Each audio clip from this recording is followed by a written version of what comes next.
What's up, everybody? Welcome to Cinemaholic Productions. My name is Spencer, and I'm a Cinemaholic.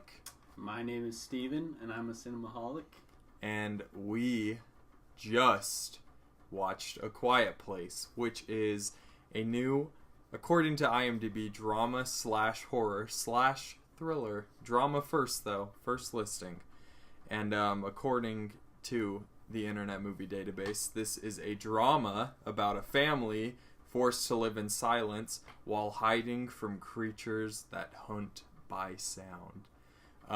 This is the third film directed by John Krasinski, who many people know as Jim from The Office. Did you ever watch The Office, Steven? I did several episodes. Okay, well, Jim, known prankster. Maybe he pranks these aliens by putting something in Jell-O, one of their belongings. Did you like A Quiet Place, Steven? I did like A Quiet Place. How about you, Spencer? Yeah. Can you elaborate on it a little bit? Okay. First off, if and when you see this movie, make sure you go with a lot of friends or family or something. But see it in a theater at your own risk. I mean, if you go, a lot of the movie is very quiet, and so if you go with a well-behaved audience, it's going to be awesome because you can just feel the tension, the collective tension in the air. But if you go, you might sit next to a guy who has like 10 bags of groceries full of peanut butter and Rice Krispie treats and normal Rice Krispies, and he just crunches on everything the whole time. Yeah, I think he had a bag of fireworks he lit off in the movie as well. No, but Spencer gave him the death stare, and then things panned out better after that. But honestly, this movie was a lot of fun.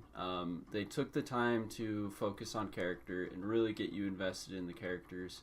And so when they have the really tense moments later on, and much of it is very tense, it really pays off. I'm going to say the standout was Emily Blunt. She did great to really early on win the audience's trust and really get you on board with her character, as did the whole cast, but especially her, with some just really tender moments. Spence, take it away. Yeah, I love this. I thought it was great. I think that it could potentially be gimmicky, but I don't think it is, because they really take the concept in interesting directions, in my opinion. They give you a whole bunch of different scenarios of scares.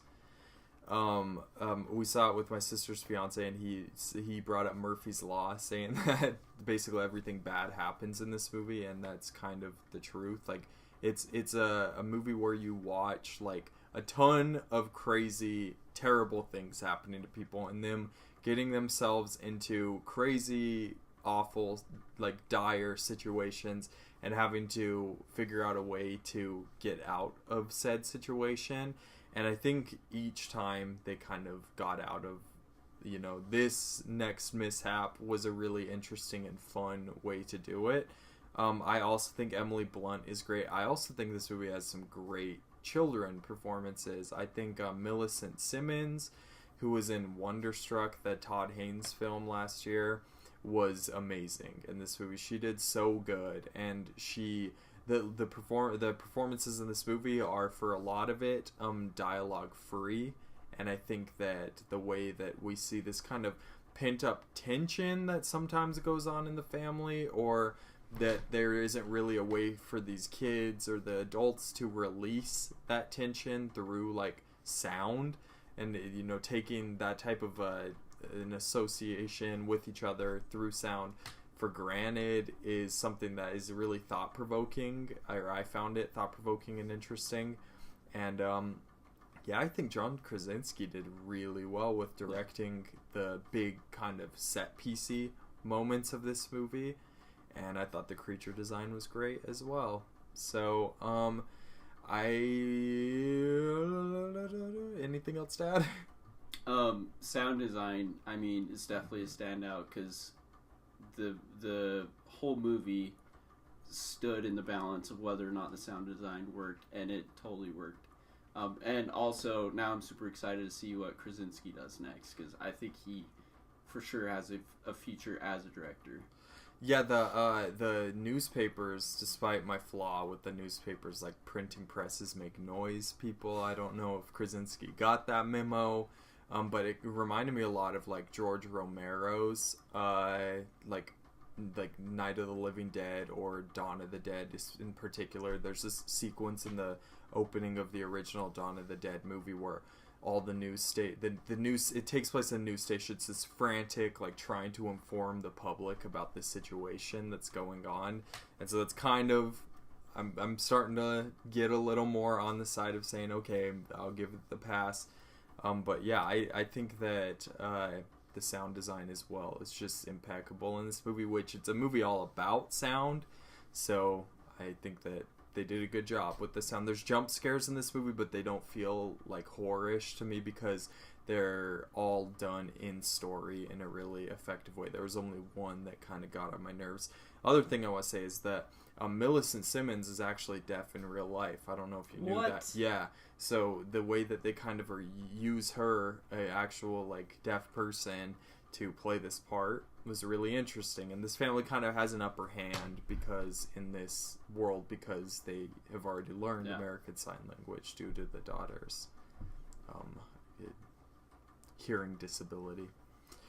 That worked out perfect because I think she kind of looks like Krasinski too. Yeah. The kids are so good in this movie. Let's score it. What would you score it?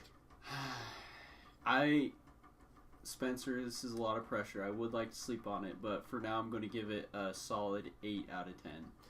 8 out of 10. What about you, Spence? Ooh, this is pressure as well, because I loved this. I told Steven I think this is probably the best horror movie since Get Out. I love horror. I love the concept of this movie. I think they took it in really interesting directions. I'm going to go kind of big and give this one a 9 out of 10. I really love this movie. I think that's fair. I loved it. I can't wait to watch this one again. So, that about wraps her up. Anything else to add, Steven? That's it. All right. Thank you all very much for watching. Go watch A Quiet Place and support good horror movies. This is a really interesting concept. I think people will like it, and they'll probably appreciate the directions it takes you. It's also scary. Even if you don't like horror, this is a fun movie. I mean, it's kind of scary, but it won't be too much for most people. Yeah, and it's one thing. It's great character development, in my opinion. The way that the family is really more what the movie's about. Yeah, there's characters in it. So right. All right. Until next time, everybody. Shh.